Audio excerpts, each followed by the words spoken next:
Welcome everyone. You're watching In the Crosshairs, and my special guest today is Anthony Colandro.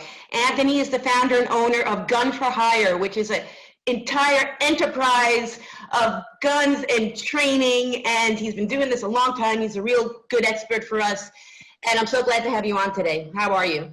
Very good, Raquel. Thank you for having me on. I appreciate it. You're welcome. So the first thing I want you to do is tell us a little bit about yourself and how did you get involved with guns to begin with?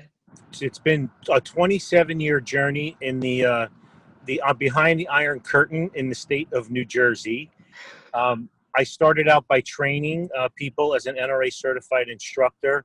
I'm now an NRA master training counselor. I own the largest gun range in New Jersey, soon to be the largest gun range in the United States. We're adding a huge expansion. We'll have 66 ports, over 76,000 square feet, 14 miles from Manhattan.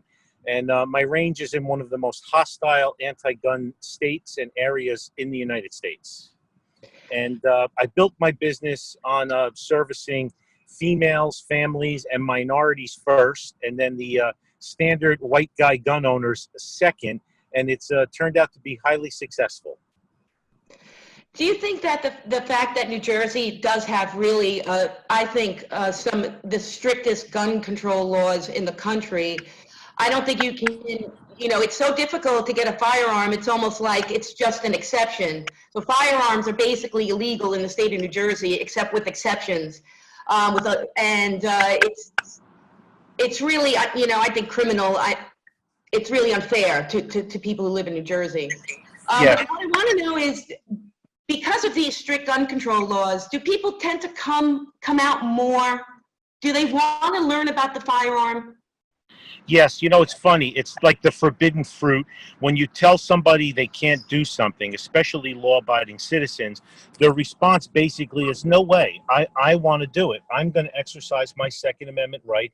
I want to learn the proper way to shoot a gun. I want to own a gun regardless of the obstacles because I am a tax-paying, law-abiding citizen. So it is my right to want to own guns and use them, respectfully and safely.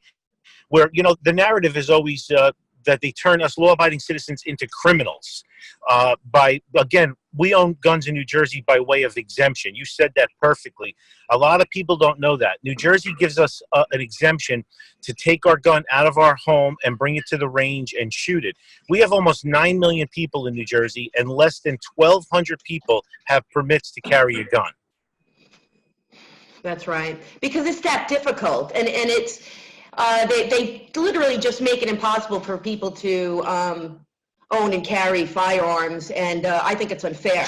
What is going on in the state legislature? Is there any politicians out there, fighting a good fight for gun rights and maybe, taking out some of the politicians that are really for the gun control laws? You could fit all of the pro-gun politicians in New Jersey in a two-door Mini Cooper. Our governor is vehemently anti-gun. Our House and our Senate is anti-gun, and all of our judges are anti-gun. We have 7 bills right now that are going before the full Senate vote on June 7th, which is going to drop us from 15-round magazines to 10. We have bills that are going to violate our due process. Any healthcare provider can report to the police that they feel you're not wholly sane to own a gun, and they will come and take everything from you, and you will have to go before a Superior Court judge and get a mental health professional to vouch for you. But it totally violates our Constitution and due process. And Governor Murphy has already said he's going to sign all 7 bills. We have about 30 more anti-gun bills that are in the Assembly committees and Senate committees right now. So I'm standing and fighting here, and people always tell me they're going to vote with their feet and they're going to move, but you see what's going on in the country. Vermont has fallen. All of these other states that used to be, stalwarts of pro-gun rights, they're all getting infested too. So where are you going to move is what I tell everybody. Eventually, you're going to run out of places to move, so people like us have to stand and fight. You certainly do, and it's happening in Florida, which had a knee-jerk reaction to the Parkland shooting, and they passed a law, within 10 days, and they really didn't debate it. They didn't talk about it. It was an emotional reaction, And what did it do? Well, it penalized law-abiding citizens, which is what gun control laws do.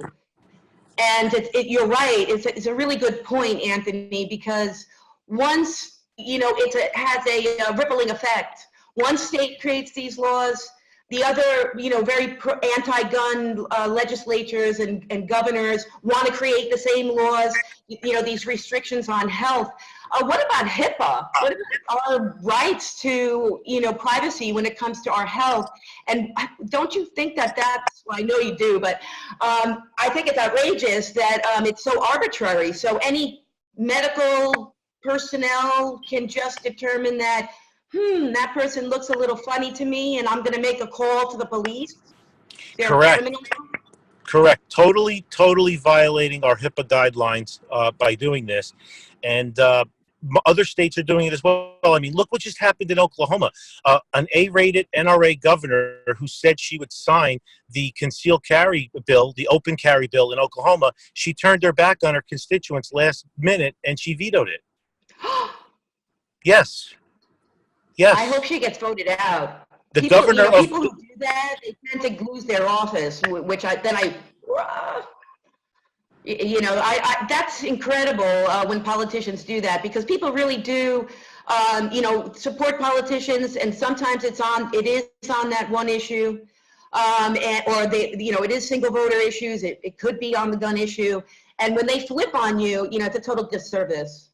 Correct. The Vermont governor, when he signed the anti-gun bills, he said, most of my constituents are going to disagree with me signing this, but I feel that I know what's right for our state. Yeah, not fair. It's not about what they feel is right. It's what about it's about what their constituents feel is right. Yeah, there's a total disconnect now. Our public servants have become our public masters. They think they know what's best for us. Once they get in office, now they feel they have this moral high ground that they're going to do whatever they want to do. It's our fault, the American people, it's our fault. We've given our politicians too much power, too much leeway to dictate every aspect of our lives now. New Jersey is infamous for being the nanny state. You can't smoke on public beaches, you can't smoke on parks. It's like slicing the bologna one thin slice at a time. We continually lose our rights. In New Jersey, you can't drink a cup of coffee while driving. It's a $50 fine. Yep, it's a distracted driving law that we have. Right, yeah. There's way too many laws in the state of New Jersey. Now, I go down to Trenton all the time. New York. In New York, it's pretty bad.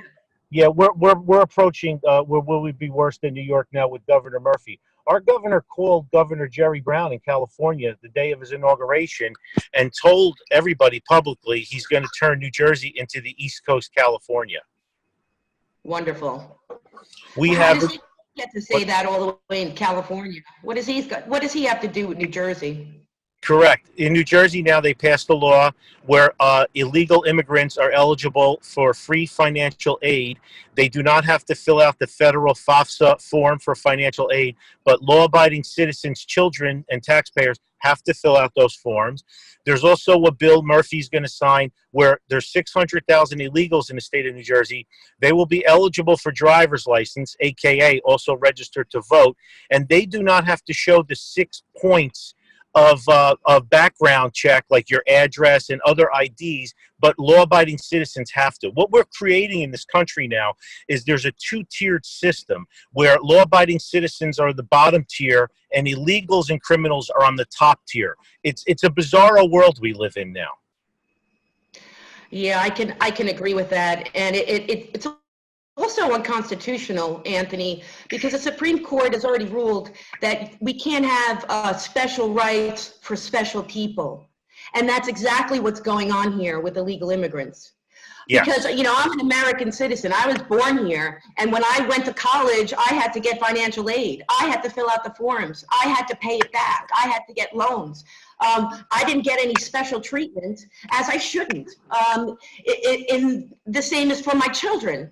When we're ready for college, I had some money to help out, had some money to, or they applied for loans, they go through the process, the application.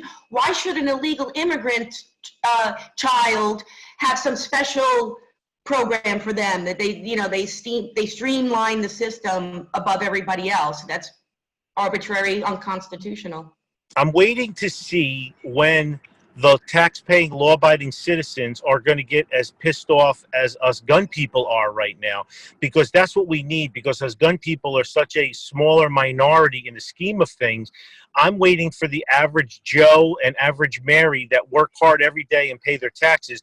I'm waiting for them to get that same level of anger that we have. You know, in New Jersey, what our legislators do all the time is we have two types of laws. We have administrative laws and we have criminal laws. Our legislators are constantly introducing tougher and tougher administrative laws, which turns law-abiding citizens into criminals, yet they neglect to enforce the criminal laws. The criminal laws, it should be quite easy. Commit a gun with an unlicensed firearm, you should go to jail forever and lock them up, throw away the key.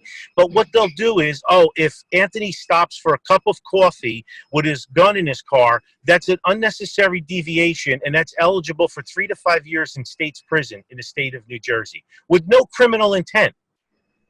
Right. No due process. I mean, no. without criminal intent, is there a crime? I mean, Correct. It could be accidental. It could be, there's other charges. But the idea that law enforcement and our politicians are, making laws that are penalizing law-abiding citizens, that we haven't done anything wrong. So drinking a cup of coffee, Anthony, and stepping aside to pick something up at the store on your way home from the range, it's not a crime. But the state of New Jersey makes it a crime. Correct. And there's so many traps. We just had a college professor who had his brother's military era rifle in his basement. We don't know the full details yet, but the police came, they found the rifle, and they're charging him with possession of an assault rifle. He's looking at 7 to 10 years in state's prison. He can't teach right now because he's been charged with a felony, so he lost his teaching license for the moment. Wow. This is a guy who's like 50 years old, who's never been in trouble with the law, no criminal intent. They don't use the ignorance to the law as no excuse because he didn't know. He's not a gun person. These are the crimes that the prosecutors love, because there's nothing to plea bargain out, because they can exert their full criminal pressure on someone like that. Meanwhile, if you have a criminal that commits a crime with a gun in New Jersey, let's say somebody has an armed robbery with an illegal handgun, what'll happen is that person has a criminal record already. They'll end up in county lockup for 6 or 7 months awaiting trial. While they're awaiting trial, because our prison system is so backed up, the prosecutor and the public defender, we're paying both, by the way, we're paying for both of their legal services, they will strike a plea deal. The bad guy will plead guilty to, let's say, assault, and they will drop the gun charge, and they will grant him time served, 16 months in county lockup or whatever, and release him. So we have a catch and release criminal justice system. Now, the college professor who had the gun in his basement, he has nothing to plea bargain, so he's looking at 7 to 10 years in state's prison. Yeah, that's incredible. Did that make the news in New Jersey? Are there people supporting him? There are people supporting him. The ANJRPC, the state NRA, we're supporting his case right now. We're hoping he'll ask for help. The problem is a lot of people like him, a law-abiding citizen, doesn't want to align himself with the NRA because now it becomes a gun issue. So a guy like him will probably plea bargain. He'll end up paying a fine. He'll end up doing probation and community service. And if he's lucky, he'll end up getting his teaching license back. His life is ruined for no criminal intent. And this is just simply possession in their own home. Correct. I do think that the public really needs to understand this point, and it's the dwindling down of our rights. Like you said, it's our fault. So we keep voting in these politicians that aren't paying attention to the idea that we, the constituents, are the ones directing their job. So we're supposed to be telling them what to do, and they're not supposed to react, or they can react on emotion if they want. That's their prerogative. But to pass laws on emotion that penalize the law-abiding gun owners, that's what I can't fathom. I need the public to understand that that's just crippling. It takes away your right to self-defense, your God-given right to self-defense, so that you're in a situation where you could be harmed. You have the right to defend yourself, and it's your choice to defend yourself in whatever means you want to, according to the law. So our Second Amendment is there as a self-defense mechanism, and it's just enshrined. It was already there. It's a God-given right. It's a natural right. It's already there. How do you propose to, keep getting that message out to the public so that we can flip people, so we can say, look, people can think at it, look at the topic very straightforward, and look at it very logically, and they'll see that these gun control laws are not keeping us safe. I educate. Gun control laws are just criminalizing law-abiding citizens, and it's just going to have a rippling effect on all of our freedoms. I educate people every day at my range and my school. We train hundreds of people a month, and what we do is we discuss cases like this with the people, like the college professor. We discuss the idiotic laws that we have in the state of New Jersey. We also get, Raquel, we get an awakening. I get people that call me. They've been fed the media narrative for the past 40 years, and they're like, I'm going to go buy a gun. I want to take lessons. Can I take a lesson? I'm like, sure. Did you get your gun yet? No, we're going to go to the gun store and pick one up today. So I'm like, did you apply for your FID card? No. Did you get your background check? No. Did you get fingerprints? No. Did you get interviewed by the police chief? No. Did you submit 2 references? No. They're like, wait a minute, we have to do all of that to buy a gun? I'm like, yeah, because you have Obama that said it's cheaper you can go online. It's cheaper to buy a gun online than it is a book. You just open your laptop. And what'll happen is these people will come to my school 6 months later, and they'll be like, the process took 6 months. I was treated like a criminal. They called my job. They did references. They ran a background check. They did fingerprints. Most people, especially the people that don't own guns, do not realize how intensive and how obtrusive the process is to get a gun. And we need more and more people to apply to buy a gun, to wake them up, to realize, hey, it's not me. The media has a belief where I can walk into a gun store, I can buy a pack of gum, 1,000 rounds of ammo, a machine gun, and walk out the same day. It doesn't work that way. We have a NICS system. We have a National Instant Background Check system. So our job, grassroots level, I'm the executive vice president of the ANJRPC, Association of New Jersey Rifle and Pistol Clubs, which is the state NRA. I'm out there speaking all the time. Our executive director, Scott Bach, is out there. We speak at Republican clubs. We speak at minority clubs. I have Tony Simon from The Second Is For Everyone. He hosts a diversity shoot at my range every 2 months where everybody is invited, regardless of your sexual persuasion, your race, your creed, your color. We don't care.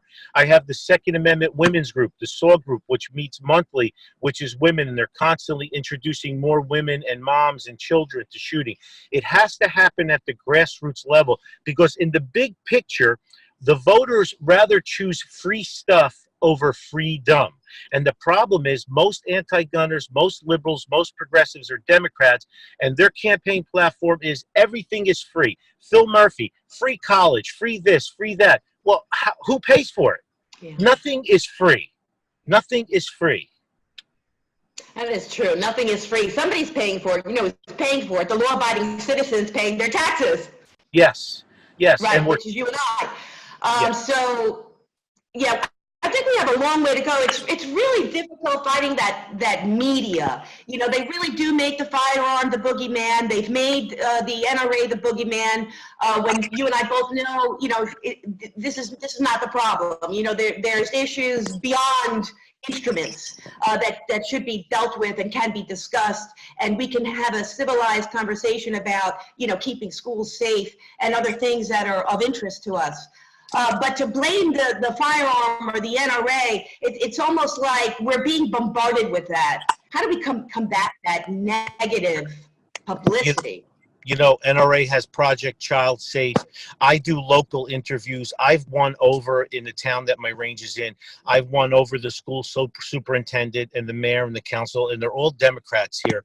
But we've taught them about safety and education. We volunteered our services to do school safety training, which they've allowed us to do in tandem with the local police department, which I also won over. More people need to be active than that. What happens is a lot of gun people tend to ferret themselves away into their own world and say, oh, no one's going to take my guns. But unfortunately, we have to constantly reach over to the other side and win people over. You know, on my radio show, we've coined the phrase, each one, reach one. Everybody should invite someone to the range, especially if they're anti-gun or on the fence. My argument is I tell people, listen, you should try it. Everybody should try it once if you don't like it. And what happens is, Raquel, is 90% of the time when people try it, they find that they like it. And then when you have them go through the process to get a gun, all of a sudden you find out they're on your side now. You know, so everybody should be out there. Each one should be reaching one. Invite a neighbor, invite a friend, invite a moderator, invite someone that's to the left. When they come to the range, the first thing they're going to notice is the range is not the entire cast of Duck Dynasty and MS-13 shooting at the range. They're going to see women and children and doctors and lawyers and people who pump gas for a living. It's a melting pot. I tell everybody my range is 14 miles from Manhattan. My range looks like a cross between Noah's Ark and the United Nations. And we make everyone comfortable. We go out of our way to do that.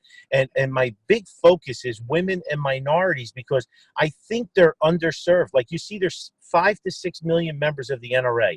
I bet you 99% of them are Caucasian. The NRA needs to get more active in the minority outreach and female outreach. I think they've done a good job the past 2 or 3 years, but you know, people look at the NRA and go, oh, that's not an organization for me. That's just a bunch of old white guys. Yes, and it's not true. It may have been the case once upon a time. But my experience is the NRA has made a lot of headway into encouraging women into the organization, as well as other gun rights groups. And, you know, they're making headway. I know Linda Walker, who's on the board of directors, yes, from Ohio. She does fantastic work recruiting women and also, you know, doing breakfasts and talking engagements. And she works really hard to keep women involved. And we're good friends. She's really cool. She's really active, involved in shooting. A couple of years ago, I was on the phone with her, and it was like the day before Christmas Eve, or it was Christmas week, and we were just chatting. And what are you doing for Christmas? And she's like, "Oh, we're taking the family and we're going shooting." Nice. I'm running for. So great. I'm running. Oh, yeah. You know, she's so good at it. What I want to know about you is, so what's your favorite thing about firearms? Like, what's your cup of tea? What do you do? What's your favorite gun? Or if you don't mind sharing with us. Sure. First thing is, when you talk to Linda Walker, tell her I'm running for a board seat this year, so it would be nice if she endorses me. Oh, I will. Yes, I'm on 3 NRA committees. Pete Brownell appointed me to Education and Training, Range Development, and Clubs and Association.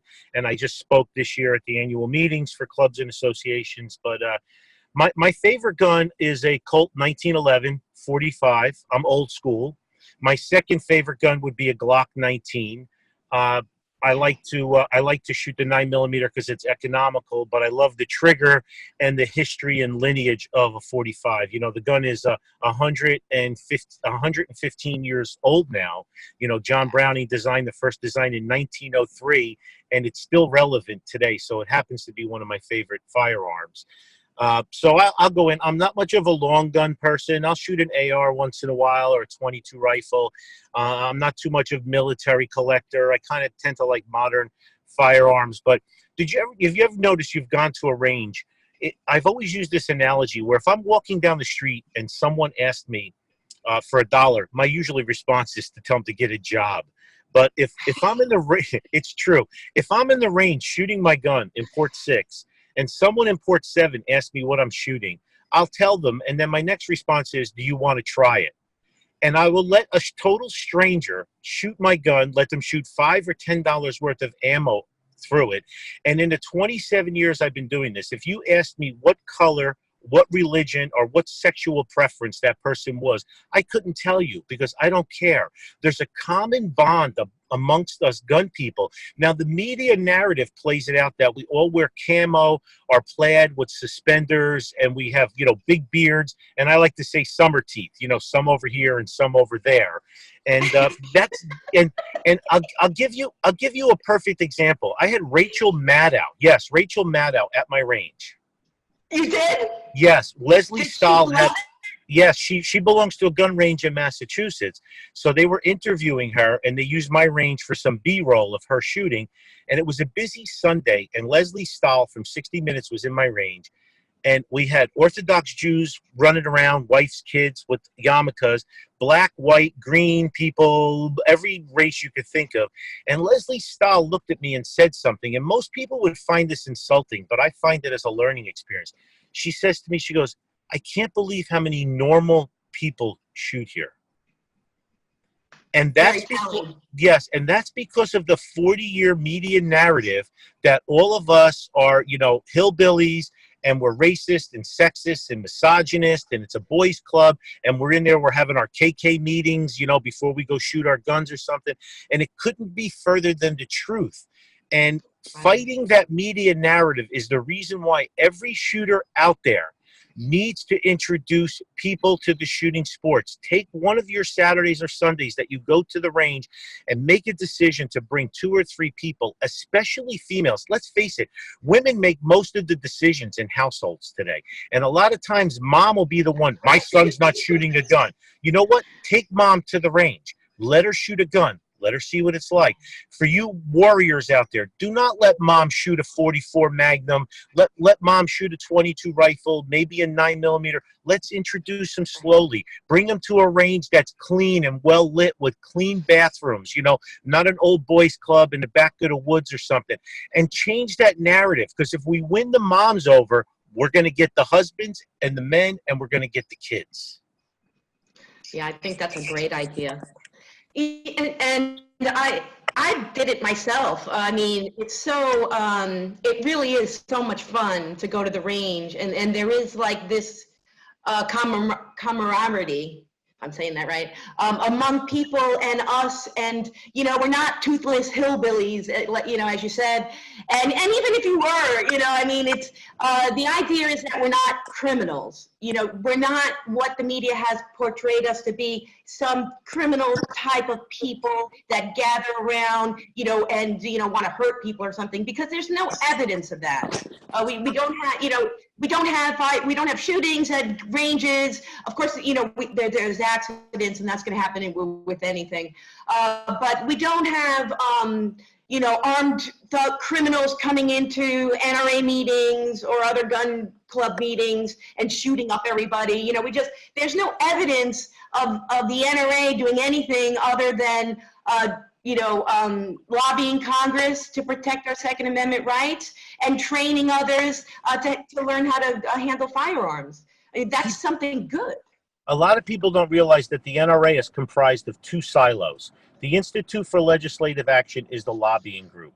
My first love is education and training. That's what the NRA was built on since 1871. The NRA trains tens of thousands, if not hundreds of thousands of people every year in the safe, responsible use of firearms. The NRA has the Eddie Eagle program, where we teach kids firearm safety. We have coloring books, we have workbooks, we have a video, stickers, challenge coins, stuffed animal called Eddie Eagle. Raquel, I've tried to teach that in public schools in the New York metropolitan area, and they won't let us teach it because it's associated with the NRA. That's how ignorant and narrow-minded people are. But I've taught it in private schools. I've taught it in yeshivas. I've taught it in Catholic schools, parochial schools, and other private schools. But public schools won't allow us to come in and teach Eddie Eagle firearm safety. And the video is a cartoon. It doesn't tell the kids to go out and buy a gun and join an NRA. It tells the kids, stop, leave the area, stop, don't touch, leave the area, and run away and get help. It tells kids to stay away from firearms. But yet again, that narrative, but by the anti-gunners is, no, We want to hide our head in the sand. The fact of the matter is 50% of all households have firearms. So if you're the other 50% that doesn't have a firearm, it's in your interest to train your children what to do if they come in contact with a firearm, in case, God forbid, they go to someone else's house and the knucklehead parent did not secure that firearm. Don't you want your kids to be educated in that safety? But again, we deny it, we deny it, deny it. And what happens is accidents happen.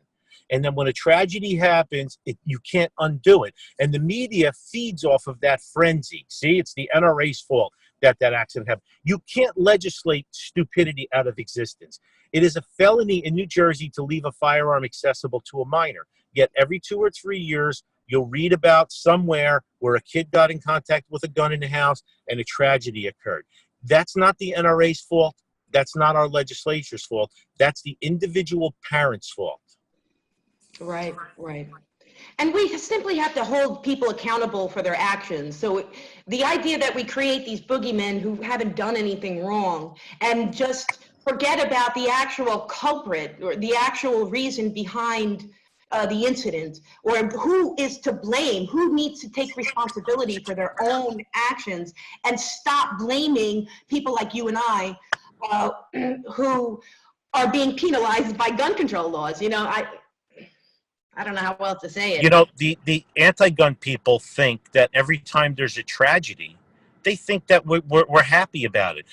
It hits me from Newtown to Connecticut to Parkland to all of these.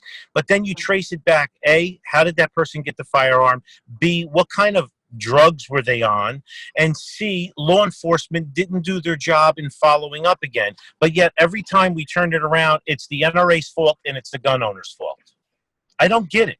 And so when there's a drunk driver that has an accident, are all other people that drive cars liable for that accident? No. It's only with the gun that we blame the gun.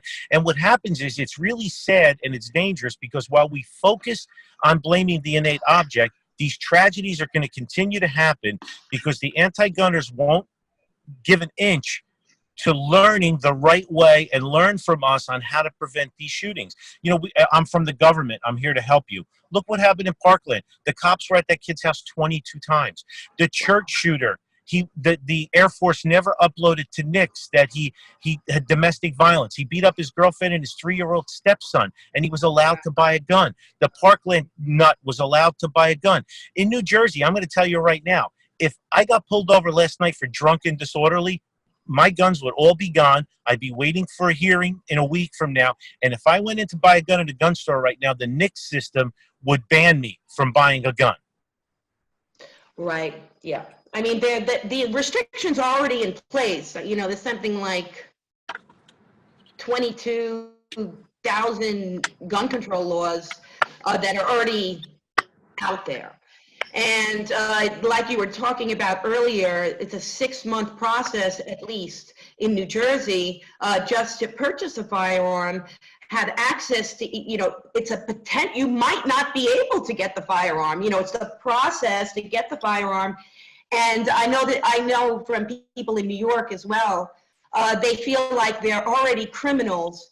And during the process, because law enforcement contacts potentially their employer, their family members, people around them, the fingerprinting, you know, all of these things happen to criminals, you know, because you're being accused of a crime and it's an investigation.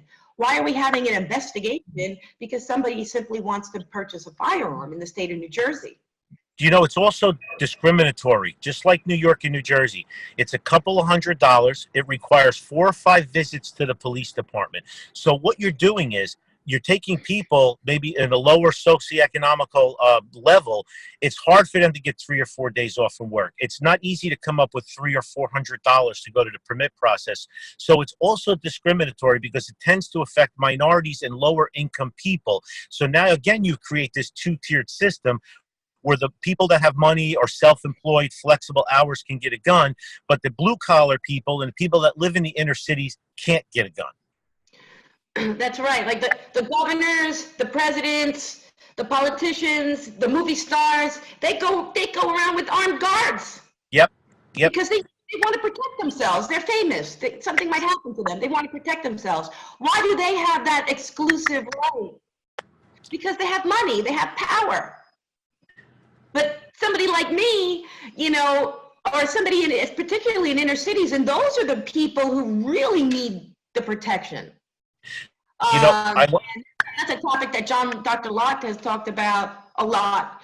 And he said that, you know, people in inner cities who really, there's strict gun control laws, particularly in New York City, they don't have access to firearms. It's too expensive. There's too much work involved. They don't have the clout. They don't have the connections, and they wind up not being able to protect themselves at home, even at home. And there's literally sitting ducks, and the data supports that. So the crime levels go higher in areas with more gun control. Yep, laws. always. But that's Because the media hides from that. Yep, the media hides from that narrative all the time. And I constantly educate blue collar people and minorities. First generation immigrants are a great resource, because these people come from countries where only the military had guns. And when I tell these business owners, first generation immigrants, that they can own a gun and keep it in their business, and we educate them, that they're really happy, because they came from countries where they were afraid. Our politicians play that up all of the time. You know, we're going to protect you, keep voting Democrat. Let's face it, every bankrupt, crime-ridden inner city in the country has been run by Democrats for the past 40 or 50 years. And it's the same promises every year, over and over and over again. You know, Evan Nappen coined the phrase, Evan Nappen, the preeminent 2A gun attorney in New Jersey, he coined the phrase, in New Jersey, we're all law-abiding criminals. Yeah, I've interviewed him before.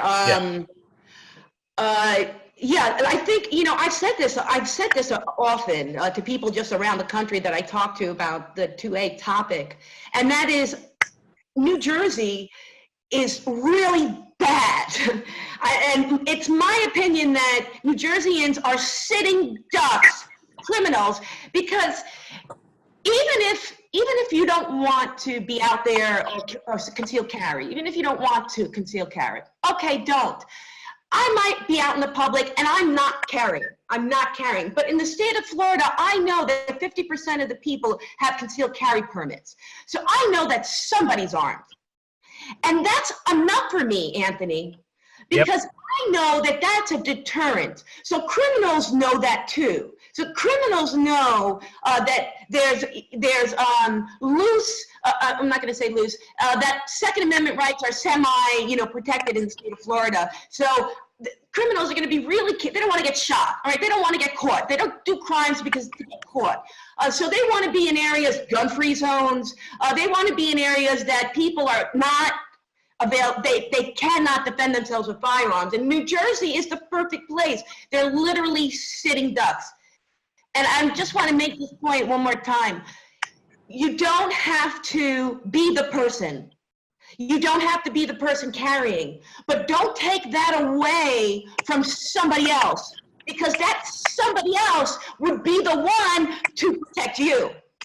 And that makes me feel safer than being in a gun-free zone. It's so typical of the progressive mindset. I don't like it, so nobody can do it. You know, I went to an NRA dinner, Friends of the NRA dinner in Pearl River, New York, and they had protesters outside. So, you know, I like to stir the pot a little bit. So I said to my girlfriend, I said, Patty, I'm going to walk out there and offer them free firearms training. So I walked out to the protesters and I smoked cigars. I was smoking a cigar, and there was 3 cops there. And I said, yo, if anybody wants to come to my range, I'll give you free firearms training and I'll reciprocate. I'll come to one of your anti-gun meetings, you know, so we reach across the aisle. All of a sudden, the crowd starts chanting, put the cigar out, put the cigar out, you know, and we're outside. And it just goes to show you, like, we're outside. It's a windy, cold day, and my cigar is what's bothering them more than anything else. It's that intolerant socialist attitude that I can't stand. So I looked over to the 3 cops while they were chanting for me to put my cigar out, and the sergeant looks at me and goes, don't you litter. So that was his way of telling me not to put the cigar out. So I kept smoking it, but I offered my services. No one took it, and I walked back down. Nobody took it. That was so nice. Nobody. I didn't want to I went to Dallas, Texas for the NRA annual meetings, and Alyssa Milano was there, and she had about 100 protesters outside, and she had 3 armed guards surrounding her. So I sent her a tweet, and I asked her what caliber firearms her 3 armed guards were carrying, and she bravely deleted the tweet. Oh, shoot. Because I love that hypocrisy. She's surrounded by 3 armed guards, and she's telling us guns need to be banned. It is so typical of the good for me, but not for thee attitude. Our political elites, our glitterati in Hollywood, they will think they know what's best for us, but it's not their neighborhoods that are taking migrants in. It's not their neighborhoods where they're messing with the school systems and busing kids in. It's not their neighborhood where they're putting the needle exchange programs and the medical marijuana dispensaries. They will live in walled communities with guards and gates and cameras, and it's good for us to be the experiment, but not for them. Yeah, complete double standard. And it's a double standard in the media because of this, the progressiveness of politics when it comes to Second Amendment especially. They really tout that. And it's just, it's a false narrative. It's completely a false narrative. I think the politicians are pulling the wool over people's eyes. They're trying to, fear is a really powerful tool, people act on fear. As soon as they choose the boogeyman and they just hit the boogeyman over and over, you have to take a step back and look at the big picture, because the logical data supports everything that you and I are talking about. And I also think that it's not just about guns. It's not just about the Second Amendment. It really is about our natural rights, our natural right for freedom of speech. It's all of our rights embodied, because if we can't defend ourselves, whether it be a criminal or it be a despotic government, if we cannot defend ourselves, we are not free. It just take freedom out of the word, everything else is gone without that ability. And I think it's one of the reasons why I'm doing this show, Anthony, is because I'm really trying to get across to the public. You don't have to be afraid of freedom, because that's what the way is.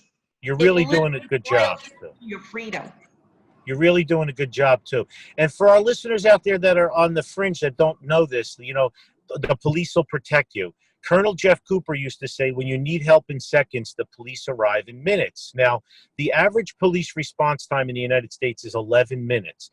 A lot of people don't know this, but police are not obligated to protect you. We had a high-profile Supreme Court case in the 80s called Warren versus District of Columbia. You guys can Google it, Warren versus District of Columbia, where the U.S. Supreme Court said that police are not obligated to protect you. They are there to come after the crime occurred to take a report and try to find out who the criminal was or what occurred. So you people that in that false sense of security that think the police are there to protect you. And another analogy to think about when you have gun owners on the fence, I tell people everybody should have one gun, whether it's a handgun, a rifle, or a shotgun.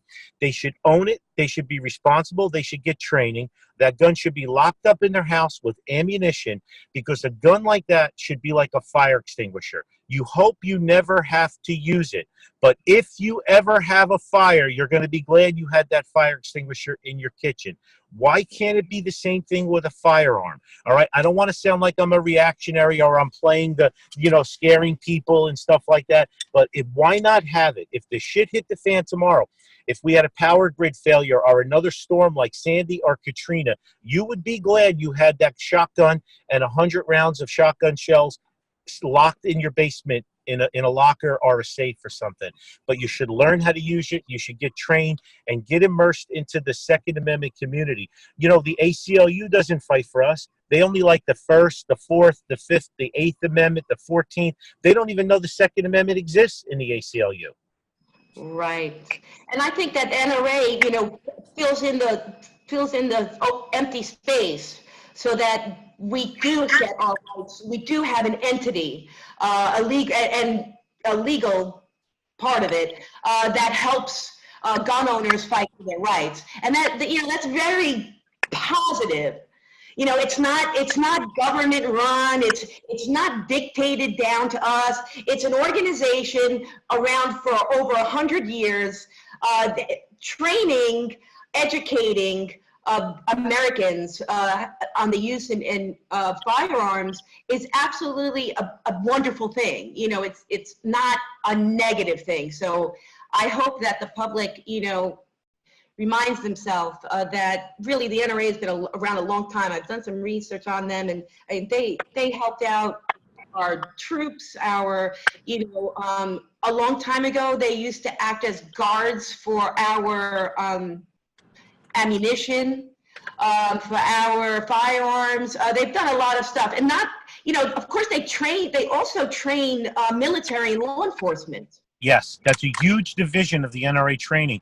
You know, the NRA started 147 years ago on the island of Manhattan by Civil War generals that decided that the Northern Yankee boys needed training. So if we ever have another war, because the Southerners knew how to shoot because they were all farmers, the Northerners were more industrial, working in offices and factories, so they weren't versed in firearms.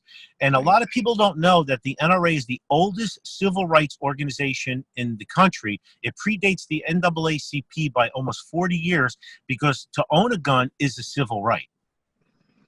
Right, that's exactly right. And that's not told. That is just not told in the media. People are just not aware. They really do a good justice. The group does a really good justice for Second Amendment rights, and I'm really happy to have the NRA around. And I wish you the best of luck when it comes to moving up in authority there and becoming a board member. You'll have to come back on the show at some point, and anytime we'll promote the crap out of you. Anytime, I'm at your service. Because you're from New Jersey and I'm from New York, so we're friends. New Jersey. We say New Jersey. Okay, I want you to tell the viewers where they can find you. Where is your range? Where can they contact you on social media and things like that? Boom. Anthony Colandro. My website is gunforhire.com. I also have Gun for Hire Radio. We are in Woodland Park, New Jersey, 14 miles from the Lincoln Tunnel, right near the Giants Stadium. We're close to all 5 boroughs in the city, and we're 15 minutes from everywhere in northern New Jersey. Go on my website, check it out. All are welcome to come shoot. We have a ton of programs for kids, for women, minorities, you name it. So gunforhire.com.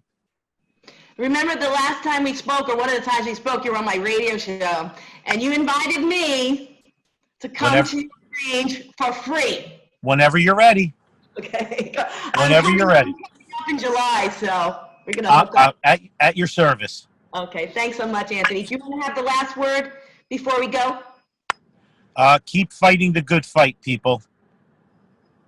Amen. Amen. Thanks so much, Anthony, for coming on. I wish you the best of luck. You and you too. keep fighting the good fight, too. Thank you, Raquel. Be safe. Bye.